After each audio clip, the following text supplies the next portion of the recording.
Next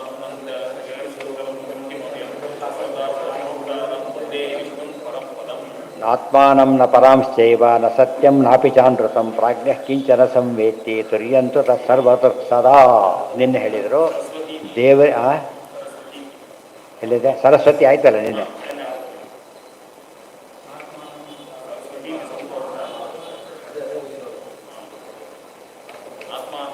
ಬಂದೆ ಬಂದೆ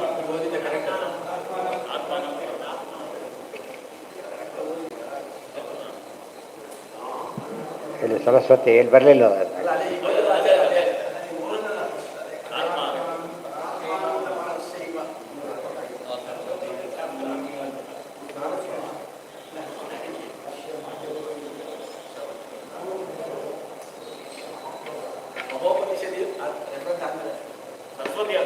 ಹಾಂ ಸರಿ.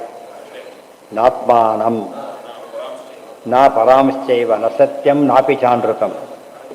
ಈಗ ನಿದ್ರೆ ಬಂದ ಕಾಲಕ್ಕೆ ಪ್ರಾಜ್ಞಾಲಿಂಗನ ಆಗಿದೆ. ಅವಾಗ ಏನಿಲ್ಲ ಅಂದರೆ ಏನು ಯಾವ ವಿಷಯನೂ ಅವನಿಗಿಲ್ಲ ಈಗ. ಯಾಕೆ ಡೀಲಿಂಗ್ ಆಗಿಬಿಟ್ಟಿದ್ದಾನೆ. ಅದ್ರ ಏನು ಹೇಳಾಗಿಲ್ಲ ಆತನಿಗೆ. ಪ್ರಾಜ್ಞೆ ಕಿಂಚನ ಸಂವೇತಿ. ನೋಡೋದಕ್ಕೆ ಏನು ಅನಿಸುತ್ತೆ ಅಂದರೆ ಪ್ರಾಜ್ಞೆನ ಏನು ಗೊತ್ತೇ ಆಗೋದಿಲ್ಲ ಅಂತೇಳಿ.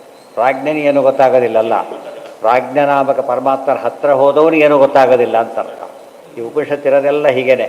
ನೋಡೋದಕ್ಕೆಲ್ಲ ಬದ್ಧ ದೇವರು, ಎಲ್ಲ ದೇವರೇ ಇದೇನೆ, ಎದ್ದಾಗ ಹಿಂಗೆ ಮಾಡ್ತಾನೆ, ಎಲ್ಲ ಅನುಭವಿಸ್ತಾನೆ, ಎಲ್ಲ ಹೇಳ್ಬಿಡ್ತಾನೆ. ಎಲ್ಲ ಏನು ಸೇರಿಸ್ಕೋಬೇಕದನ್ನು ಪರಮಾತ್ಮ ಈ ರೂಪದಲ್ಲಿ ಜೀವನಿಗೆ ಇಂಥ ಪ್ರಸಂಗ ಬರುತ್ತೆ ಅಂತ ಹೇಳಬೇಕು. ಅವತ್ತೇನಲ್ಲ ನಾವೆಲ್ಲ ಮಾತಾಡೋದಿಲ್ಲ. ಬೆಂಗಳೂರು ಬಂತು, ಬೆಂಗಳೂರು ಬಂದಿಲ್ಲ. ಆ್ಯಕ್ಚುಲಿ ಏನಾಗಿದ್ದಾರೆ, ಇವ್ರು ಅಲ್ಲಿಗೆ ಹೋಗಿದ್ದಾರೆ ಅಷ್ಟೇ. ಆ ವ್ಯವಹಾರ ಇದೆಯಲ್ಲ ಹೇಳೋದಕ್ಕೋಸ್ಕರ ಆ ಪದ ಇತ್ತು. ಅದು ಹೇಳಿ ಬೆಂಗಳೂರು ಬಂತು ಅಂತ ಹೇಳಿದ್ರು. ಅದು ಬಂದು ಇವರು ಎಲ್ಲ ಅಲ್ಲಿಗೆ ಹೋಗ್ಬಿಟ್ರೆ ಗತಿಯೇನು ಅವರಿಗೆ, ಅವ್ರೊಬ್ಬರಿಗೋಸ್ಕರ ಎಲ್ಲ ಹೋಗ್ತಾರೆ. ವ್ಯವಹಾರ ಹಾಗೆ ಇರೋದು. ಅದು ಆ ವ್ಯವಹಾರದ ಹಿಂದೆ ಹೇಳ್ತಿರೋದು. ದೇವರು ಬದ್ಧನಲ್ಲ, ಪ್ರಾಜ್ಞಾನ ಇವನು ಬದ್ಧನಾಗಿದ್ದಾನೆ. ಪ್ರಾಜ್ಞಾನಾಮಕ ಪರಮಾತ್ಮನಿಂದ ಇವನು ಬದ್ಧನೇ ಹೊರತು ದೇವರು ಬದ್ಧನಲ್ಲ. ಹೊಸ ಶೈಲಿ. ಈ ಶೈಲಿ ಅರ್ಥ ಮಾಡ್ಕೊಂಡ್ಮೇಲೆ ಅನ್ಯತ್ರ ಪ್ರಸಿದ್ಧ ಶಬ್ದಗಳನ್ನ ಹೇಗೆ ಮಾಡಬೇಕು. ದುಃಖಿ, ದುಃಖ ಸ್ವಾಮಿನೇ ಹೊರತು ಏನಲ್ಲ, ದುಃಖ ಅನುಭವಿ ಅಲ್ಲ. ಬಂಧನದ ಸ್ವಾಮಿನೇ ಹೊರತು ಬಂಧನದ ವಿಷಯ ಅಲ್ಲ ಪರಮಾತ್ಮ. ನಾತ್ಮಾನಂ ನ ಪರಾಂಶ್ಚೈವ ಸತ್ಯಂಚಾಪಿ ನಾನೃತಂ. ಅಲ್ಲಿ ನಾನು, ಬೇರೆಯವರು, ಸುಳ್ಳು ಇಲ್ಲು ಏನಿಲ್ಲ ಸ್ನಿಗ್ಧಾವಸ್ಥೆಯಲ್ಲಿ. ಪ್ರಾಜ್ಞ ಸಂವೇದಯತ್ಕಿಂಚಿತ್ ಜೀವಕಾಲ ತಮೋವಿನ. ಅಲ್ಲಿ ಜೀವ ಇರ್ತಾನೆ, ಕಾಲ ಪ್ರಜ್ಞೆ ಇದೆ, ಅಜ್ಞಾನ ಇದೆ. ಗೊತ್ತಾಯ್ತಾ? ಯಾವ ದೇವರ ಹತ್ರ ಹೋಗಿದ್ದು ಗೊತ್ತಿಲ್ಲ ಅವನಿಗೆ. ಅಜ್ಞಾನ ಇದೆ, ಕಾಲ ಇದೆ. ಯಾಕೆ ಕಾಲ ಇದೆ ಅಂತ ಯಾಕೆ ಗೊತ್ತಾಗುತ್ತೆ? ಇಷ್ಟೊತ್ತು ನಾನು ಮಲಗಿದ್ದೆ ಅಂತ ಹೇಳ್ತಾನೆ. ಕಾಲ ಇದೆ. ಸುಪ್ತ್ಯವಸ್ಥಾಂ ಸುಖಂಚಾಪಿ ವಿನಾನಾನ್ಯತ್ ಪ್ರದರ್ಶಯೇತೆ ಸರ್ವಂತು ದರ್ಶಯೇನ್ ಮುಕ್ತೋ ತುರೀಯ ಪರಮೇಶ್ವರಿತ ಪ್ರತ್ಯಯ. ಆದರೆ ಮುಕ್ತಿಯಲ್ಲಿ ಮಾತ್ರ ಇದೆಲ್ಲ ಸೇಮ್. ಎಚ್ಚರ ಇದೆ, ಇಲ್ಲಿ ಎಚ್ಚರ ಇಲ್ಲ. ನಿದ್ರೆ ಇಲ್ಲದಿದ್ದಾಗ ದೇವರ ಹತ್ರ ಹೋಗಿದ್ದಾನೆ, ಎಚ್ಚರ ಇಲ್ಲ. ಅಲ್ಲಿ ಎಚ್ಚರ ಇದೆ. ಇದು ಡಿಫ್ರೆನ್ಸ್ ಇದೆ. ಸೊ ನಮ್ಗೆ ಬೆಸ್ಟ್ ಎಕ್ಸಾಂಪಲ್ ಯಾವುದು ಅಂದರೆ ಮುಕ್ತಿಗೆ ನ್ಯಾಚುರಲ್ ಡೀಪ್ ಸ್ಲೀಪ್ ಅದು ಎಕ್ಸಾಂಪಲ್. ಹಾಗಿದ್ದರೆ ಸ್ಲೀಪೇ ಮಾಡಬೇಡ ಯಾವಲ್ಲ ಅಂತ ಎಚ್ಚರನೇ ಇಲ್ಲ. ಅದು ಮುಕ್ತಿಯಲ್ಲಿ ಏನು ಡಿಫ್ರೆನ್ಸ್ ಅಂದರೆ ಎಚ್ಚರ ಇದ್ದು ಆನಂದ ಪಡ್ತಾನೆ. ಯಥ ಸುಪ್ತಿಗತೋಪಿ ಹರಿ ಸುಖವಾನ್ ಸುಖರೂಪೇಣ ಮಾಹ ರಥೋ ನಿಗಮಾಹ.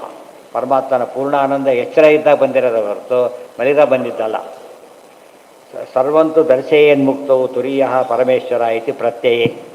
ಸ್ವತಂತ್ರೇ ಕರ್ತೃಶಬ್ದ ಸ್ಯಾತ್ ಪ್ರಾಜ್ಞಶ್ಚ ವೇದನಂ ಯಥಾ ಸರ್ವಪ್ರದರ್ಶಕೆ ಚೈವ ತುರೀಯೇ ಸರ್ವದರ್ಶನಂ ಇತಿ ಬ್ರಹ್ಮತರ್ಕೆ. ಸ್ವತಂತ್ರೇ ಕರ್ತೃಶಬ್ದ ಸ್ಯಾತ್ ಪ್ರಾಜ್ಞಶ್ಚ ವೇದನಂ ಯಥಾ. ಇಲ್ಲಿ ಪ್ರಾಜ್ಞನಿಗೆ ಸರ್ವಕರ್ತೃತ್ವ ಹೇಳೋದಕ್ಕೋಸ್ಕರ ಹೇಳಿದ್ದಾರೆ ಹೊರತು ಬೇರೆ ಅಲ್ಲ. ಸರ್ವ ಪ್ರದರ್ಶಕೆ ಚೈವ ತುರಿಯೇ ಸರ್ವದರ್ಶನ. ಅದಕ್ಕೆ ಸುರಿಯ ರೂಪ, ಮುಕ್ತಿಯಲ್ಲಿರ್ತಕ್ಕಂಥ ರೂಪ, ಎಲ್ಲವನ್ನೂ ತಿಳಿಸ್ಕೊಡ್ತಕ್ಕಂಥ ರೂಪ. ಅದಾದ್ದರಿಂದ ಪ್ರಾಜ್ಞ ರೂಪ ತಿಳಿಸ್ಕೊಡದೆ ಸುಖ ಕೊಡುತ್ತೆ, ತುರಿಯ ರೂಪ ತಿಳಿಸ್ಕೊಟ್ಟು ಸುಖ ಕೊಡುತ್ತೆ. ಇವೆಲ್ಲ ಡಿಫ್ರೆನ್ಸು. ಸ್ವಪ್ನಾವಸ್ಥೆಯಲ್ಲಿ ಬೇರೆ ಲೋಕಕ್ಕೆ ಹೋದಂತೆ ಆಗುತ್ತೆ. ಪ್ರಾಜ್ಞೆ ಜಾಗೃತಿ ಕೊಡ್ತಾನೆ. ನೋಡಿ, ದೇವರ ಅವಸ್ಥೆ ಕೊಟ್ಟು ಏನೇನು ಮಾಡ್ತಾನೆ ಗೊತ್ತಾಗುತ್ತೆ. ಅವಸ್ಥೆ ಕೊಡದೆ ಹೋಗಿದ್ರೆ ನಾವು ಏನೇನು ಮಿಸ್ ಆಗ್ತಿತ್ತು. ಗೊತ್ತಾಯ್ತಾ? ಎಚ್ಚರ ಇದು ನೋಡೋಕೆ ಬರ್ತಿರಲಿಲ್ಲ. ಕೋಮಾದಲ್ಲಿದ್ದಾನೆ, ಜಾಗೃತ ಅವಸ್ಥೆ ಇಲ್ಲ ಅವನಿಗೀಗ. ಎಷ್ಟು ಲಾಸ್ ಆಗಿದೆ ಗೊತ್ತಾ. ಉಳಿದ ಅಯ್ಯೋ ಪಾಪ ಅಂತಾರೋ ಇಲ್ಲೋ, ಇವ್ರು ಕೊಡ್ತಾ ಇದ್ದೆ. ಮೂರನ್ನು ಡೈಲಿ ಕೊಡ್ತಾನೆ. ದ್ವೈತಸ್ಯ ಅಗ್ರಹಣಂ ತುಲ್ಯಂ ಉಭಯೋ ಪ್ರಾಜ್ಞತುಲ್ಯಯೋ ಬೀಜನಿದ್ರಾಯುತ ಪ್ರಾಜ್ಞ ಸಾತುರ್ಯೇ ನ ವಿದ್ಯತೆ. ವೆರಿ ಇಂಪಾರ್ಟೆಂಟ್ ಇದು. ಸ್ವಪ್ನಾವಸ್ಥೆಗೂ ನಿದ್ರಾವಸ್ಥೆಗೂ ಮುಕ್ತಿಯವಸ್ಥೆಗೂ ವ್ಯತ್ಯಾಸ ಇರೋದು ಒಂದೇ. ತಿಳುವಳಿಕೆ ಇರೋದು ಇಲ್ಲದೆ ಇರೋದು. ಉಳಿದಂತೆ ಎಲ್ಲ ಒಂದೇ ಅಂತೇಳಿ ನೋಡಿ. ಪ್ರಾಜ್ಞತುಲ್ಯಯೋ, ಪ್ರಾಜ್ಞಾ ತುರ್ಯಯೋ. ಅದು ತುಲ್ಯ ಪ್ರಿಂಟ್ ಆಗಿಬಿಟ್ಟು ತಪ್ಪು ಪ್ರಿಂಟ್ ಆಗಿಬಿಟ್ಟಿದೆ. ಪ್ರಾಜ್ಞಾ ಮತ್ತು ತುರ್ಯ ಅಂತಿರಬೇಕು. ಅಲ್ಲೇನಿದೆ, ಇಲ್ಲಿ ಏನೇನೋ ತಪ್ಪಾಗಿದೆ. ಬೀಜನಿದ್ರಾಯುತ ಪ್ರಾಜ್ಞ ಸಾತು ತುರ್ಯೇ ನ ವಿದ್ಯತೆ. ಪ್ರಾಜ್ಞೆನಲ್ಲಿ ಬರೀ ಎಚ್ಚರ ತಪ್ಪಿದೆ ಸುಖ ಇದೆ, ಅಲ್ಲಿ ಎಚ್ಚರ ತಪ್ಪದೇನೆ ಸುಖ ಇದೆ. ಈ ವ್ಯತ್ಯಾಸ ತಿಳ್ಕೊಂಡ್ಬಿಟ್ರೆ ನಮಗೆ ಮುಖ್ಯಾವಸ್ಥೆ ಹೇಗಿರುತ್ತೆ ಅಂತ ಅನುಭವ ಬರುತ್ತೆ ನಮಗೀಗ. ಅರ್ಥ ಆಯ್ತಾ? ಈಗ ನಿದ್ರೆ ಅವಸ್ಥೆ ಅನುಭವಕ್ಕೆ ಬಂದಿರೋದ್ರಿಂದ ಮುಖ್ಯಾವಸ್ಥೆ ಹೀಗಿರುತ್ತೆ, ಬಟ್ ಎಚ್ಚರ ಇದ್ದಿರುತ್ತೆ. ಆದ್ದರಿಂದ ಅದಕ್ಕೆ ಪ್ರಯತ್ನ ಪಡೋದೇ ಸಾಧನೆ. ದೇವರು ಅನುಗ್ರಹ ಮಾಡಿನೇ ಬರಬೇಕು. ಬರೋದು ಕೋಮಾವಸ್ಥೆ ಇದು ಸೇರಿಲ್ಲ, ಅವಸ್ಥಾತ್ರಯದಲ್ಲಿ ಬರೋದಿಲ್ಲ. ಅದು ಮೂರ್ಛೆ. ಅದು ಕೋಮ ಅಂದರೆ ಮೂರ್ಛೆ, ಬರೀ ದುಃಖ ದುಃಖ. ಅದು ದುಃಖ ಹಾಗೆ ತಿಳಿದೇ ದುಃಖ, ತಿಳಿದ ದುಃಖ. ಹಾಗೆ ಆದ ಹಾಗೆ ತಿಳಿದೇ ದುಃಖ ಅನುಭವಿಸ್ತಾ ಇರ್ತಾರೆ. ಅದಕ್ಕೆ ಅಷ್ಟು ನೋವು ಅವನಿಗೆ. ಅಭೇದಮಪಿ ತದ್ಬ್ರಹ್ಮ ಬಹುರೂಪಂ ವಿಶೇಷತಃ ನಿದ್ರಾಯುತಾಸ್ತು ವಿಶ್ವಾದ್ಯಾ ತದಹೀನ ಯಥೋ ಹಿ ಸಾ. ಆಗ ವಿಶ್ವಾದಿಗಳು ನಿದ್ರೆ ಮಾಡ್ತಾರೆ ಅಂದರೆ ವಿಶ್ವಾದಿ ರೂಪಗಳ ಕೆಲಸ ಅಲ್ಲಿಲ್ಲ, ಈ ರೂಪದಲ್ಲಿ ಮಾಡ್ತಾರೆ ಅಂತ ಅರ್ಥ.